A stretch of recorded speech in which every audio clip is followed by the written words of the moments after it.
I have the opportunity to step on the campus of Princeton University, the youngest of 7. Mom went to high school. And I'm looking up and I'm in Princeton, New Jersey, and I have so much passion inside. There's so much pride in me, and the way in which I'm walking on campus is not just like everyone else, right? There's something that's pulling inside of me because I know how many people have sacrificed for me to be in that situation. And the beautiful thing about being in a situation where people have sacrificed for you is that you have the power of so many people, right? I stand here as one person, but I come as 10,000. I stand as one, but 10,000 support me. Because the way in which we operate, many of us operate in the practical, what we're doing. Every day we do what we're doing. I know that my job from 9 to 5 is to do this. Right? Then several of us maybe take that next step. How we do it. Do we do it with passion? Do we do it with conviction? But there's this next step that's amazing. Why are you doing what you're doing?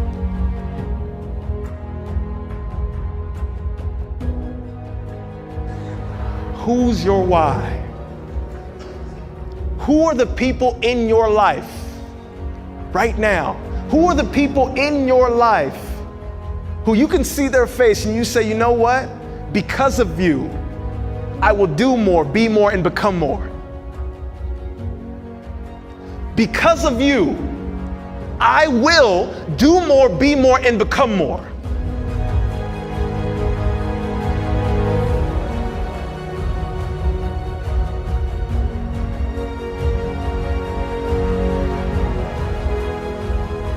Every time I get the opportunity to tell my story, I start with my mom. She is me.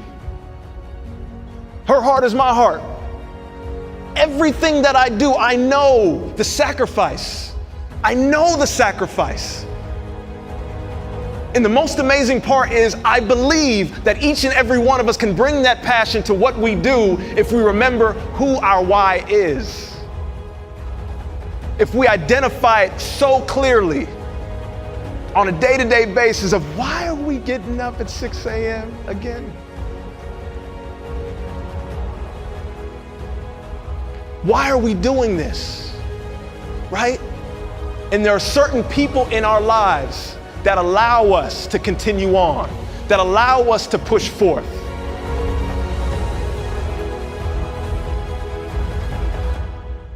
There's a guy by the name of Howard Thurman, and he was the mentor to Martin Luther King and Mahatma Gandhi. He was a deeply spiritual and reflective man. And the way in which he wrote and the way in which he spoke, everything that I read from him, it's just like powerful. But this one quote is fitting. Don't ask what the world needs. Ask yourself what makes you come alive. Because what the world needs is people who have come alive. Don't ask what the world needs. If you saw the most amazing part of when each and every individual was sharing their idea, can you feel how much emotion and passion they had in their idea? Right? Gripping the mic like just ready to, because this was an idea. When you have a great idea, it comes from somewhere deep. Right? It allows you, every single one, when I'm listening and you guys are listening to these stories, there's a passion behind it. There's a helping a community behind it. There's not only a what's your why, but who's your why behind it. There's a vision. So the quote, again, is do not ask what the world needs. Ask yourself what makes you come alive. Because what the world needs is people who have come alive.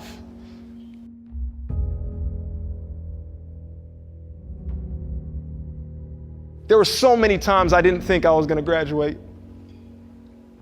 I'll be 100% honest with you. There were so many times where it was so difficult. And I remember in 2013, and this is kind of my story, the reason where that TED Talk came from, the reason why I wrote How to Network in College for Students. And I can remember graduating, imagine, from the #1 academic institution in the country, unemployed, and going, what? And spending the next 6 to 9 months thinking, what on earth is going on in the world? I thought I did everything right. But it's a beautiful thing. How many of you guys know that through our biggest failures, sometimes the most amazing opportunities will sprout right before us? How many of you guys know that? Right? And amazingly, that failure for me made me change my questioning. And I want you guys to think about this clearly here. It made me change my questioning. I returned to Princeton University, worked just like you in administration in the athletic department. And I'm looking around and I'm remembering how much pain and how much confusion I had. And I remember asking the question, why didn't I get a job when I graduated? Why was it so difficult for me? And there was a turn when I asked a new question and things started to change. Instead of saying, why doesn't Princeton do this for me? I asked, what can I do for Princeton? Right?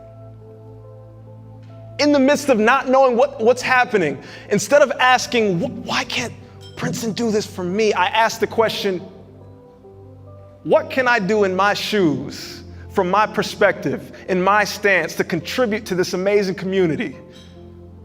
How can I make this great community even better?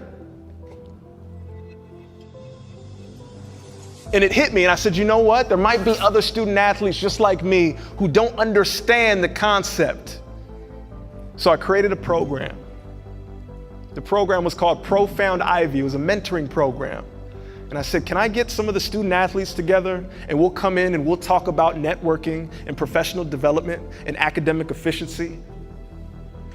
And the athletic department looked at me and they said, oh, that's awesome. We won't pay you for it, but this is great. Go ahead. And so that's what I did. 9 to 5, you work, and then 6 to 9 is doing my own thing of how I can contribute back.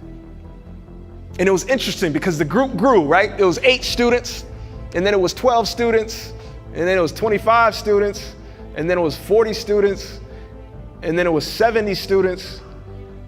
And then I get an email from the university president and says, did you create the Profound Ivy mentoring program? Yes, it's me. It's like, well, I would like to come support it and financially support it as well. Is that okay? You guys can clap for that. There's a point here. I want to drill this in. And I remember at that moment, and I thought to myself, I was just one guy out of a 130 person department with one idea that came from me changing my question from being a selfish act to a selfless act. From what can this community give me to what can I contribute to this community? I'll say that one more time. I changed the question in my head from what can this community give me to what can I contribute to this community? And I learned something amazing, and I hope that you can take this nugget right here, is that when you switch the question in your mind from what can I get from this community to what can I uniquely give, the doors open up. Opportunities come flooding through. It's an amazing mindset perspective. It's amazing change. Something that I learned at the age of 24, and I will never forget to this day. Every community that I'm a part of, any door that I walk in, my first question is 5149. What can I give to this situation? If you guys see, I'm walking around and I have this shirt and 2 words are plastered on my chest, and it says, one says inform and the other says inspire. And they're 2 words that I absolutely live by. Inform. Right? Inform means the information that's coming to you from the outside, right? How do we take information from the outside to make us better? Second word is inspire. Everybody say inspire. So I took a little bit of Latin. So inspire, inspirare, right? So spirare is the spirit. So the spirit within. So information comes from without, inspiration comes from within. And when you put the two together, you can do some amazing things.